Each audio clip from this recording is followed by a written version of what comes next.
Hello, my beautiful people from Untouchable Mama. Thank you for watching our YouTube channel. Please do not forget to subscribe and press the notification button. Thank you. One love. Bye bye.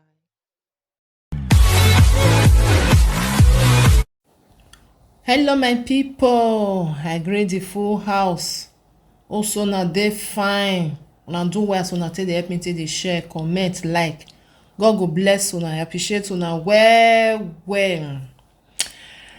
My people, maybe some of una don see this short video. I just say me I just put am, then I just talk a little. I go put the video more na lis ten wetin Apostle Suleiman talk. The man say anybody the thing make me dey laugh.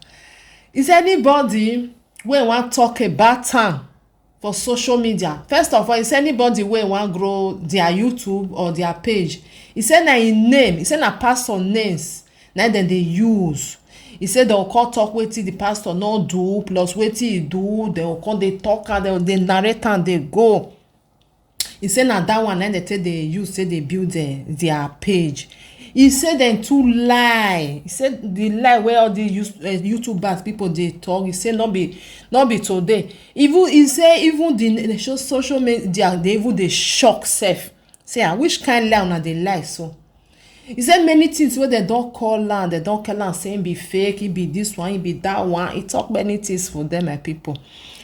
He say if anybody wan use im name take shine for social media, he say problem no dey. He say may e be say na agreement between you and him, because he say because as you dey wan go use im name take rub potopoto for social media, dem go pay you at the end of the month. Say why you go do am free of charge? So may e be say na contract na you go come get with am. So if you wan carry im name go social media take do potopoto, problem no dey, but that money make una share am equal. My people, the thing make me laugh. The man funny anyway. The man funny. So even talk about late this pastor what is it they call now? Mona so now Suleiman I talk. He talk about late TV Joshua. Say when he late na so social media catch fire. Na so social media carry go this side. No pastor attend to the burial. Nobody go there. He talk and say whether na we wey dey do the social media, na we get the ministry for them. Whether na YouTuber people wey dey for social media, na e wan tell dem the burial wey dem wan attend. The man talk many things. He say because as una take dey use their name take dey make potopoto, as we take dey use their name take dey make potopoto, dem fit sue anybody wey dey use that their name take dey make potopoto for social media. He say because if fit do am for Naija, go come meet you for anywhere wey you dey for abroad.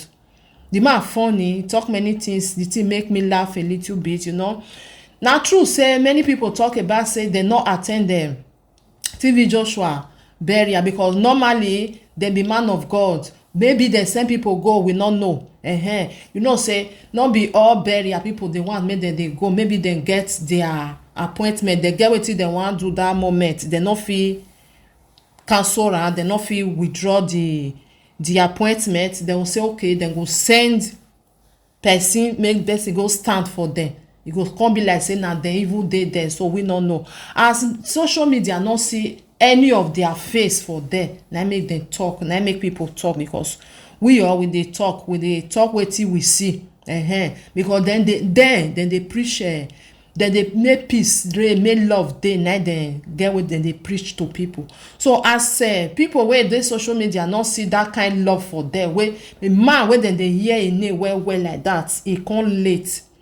So we not see any of them for that burial. So people must talk. It's normal thing. Once you come be a celebrity, people must talk about you, because even though say you not even be celebrity, say people must still talk. If you go, they go still talk. If you not go, they go still talk. You do am well, they go still talk. It's normal thing. Na so life be. Especially where you come be say they come be popular pastors where they know for that our Nigeria. So people must talk about them. That one na normal thing, good or bad. You dey do, even though when you dey do your miracle say na real, dem must talk say na fake. If na fake, dem go say na, you know. So na so e be.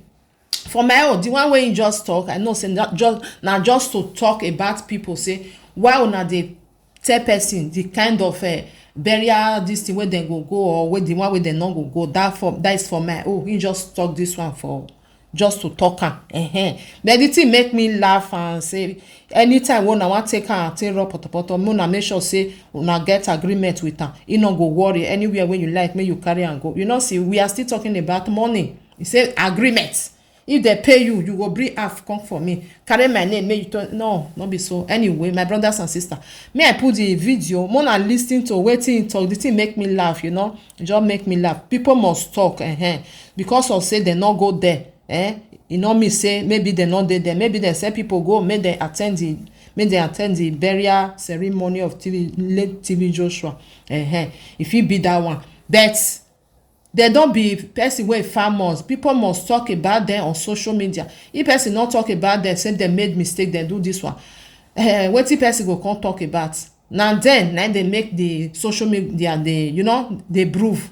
So my brothers and sisters, one love, keep us together. Mona try, mona help me still dey share, dey like.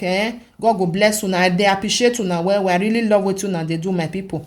So my people, mona lis ten to wetin our apostle talk about people wey dey for, wey dey use am take dey build their page, wey dey talk for YouTube. He said because people no get wetin dey talk about, dem just carry pastors na dem take dey start, which is not true. People dey talk other thing. But if we see say this pastor dem dey go another way, we'll say but una say make we not do that thing, why na come dey behave like this? Na make people still dey talk about them. No be say people just carry dey talk. So my people, God go bless una. Stay me blessed. I really appreciate una. Mona help me share this. Mona help me share. Make people, other people see hear wetin Apostle Suleiman talk. One love, keep us together. Bye bye.